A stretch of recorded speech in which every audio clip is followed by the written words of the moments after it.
پیارے ناظرین، السلام علیکم۔ سبز پتوں والی ساگ فیملی کے ایک بہت مشہور نام میتھی سے تو آپ حضرات بخوبی آگاہ ہوں گے۔ آلو میتھی ایک انٹرنیشنل شہرت رکھنے والی سبزی ہے جسے میتھی کی بھجیا بھی کہا جاتا ہے۔ یہ بر صغیر میں، یورپ میں، امریکہ میں ہر مسلمان کے گھر میں، انسان کے گھر میں پکتی ہے۔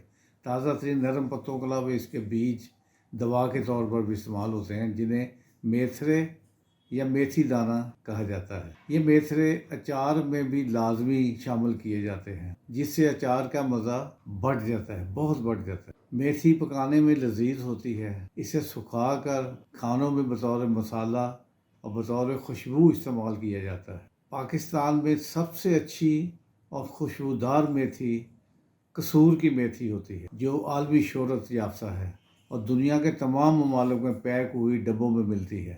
میتھی ہاضموں کو درست اور تیز کر کے بھوک میں اضافہ کرتی ہے۔ میتھی کھانے سے مثانہ مضبوط اور پیشاب کھل کر آتا ہے، اعصاب کو طاقت دیتی ہے۔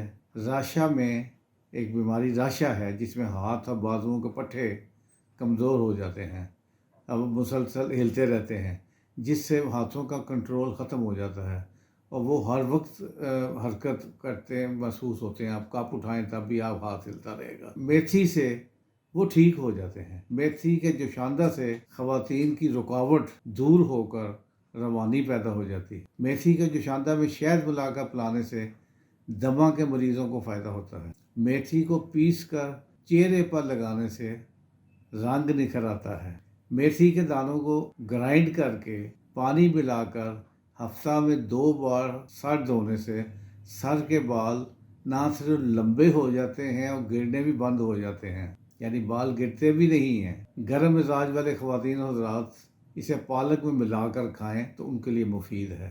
اس کے مسلسل استعمال سے سر درد کی شکایت ہو سکتی ہے، یہ ذہن میں رکھیں، اس لیے اسے دہی کے ساتھ استعمال کرنا چاہیے۔ ناظرین، کل انشاءاللہ کسی اور نعمت کے ساتھ حاضر ہوں گا۔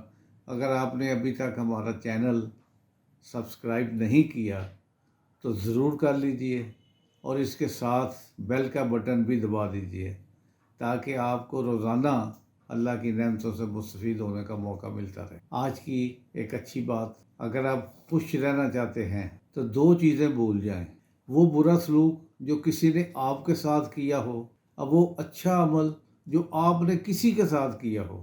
ہنستے واسطے رہیے۔ السلام علیکم۔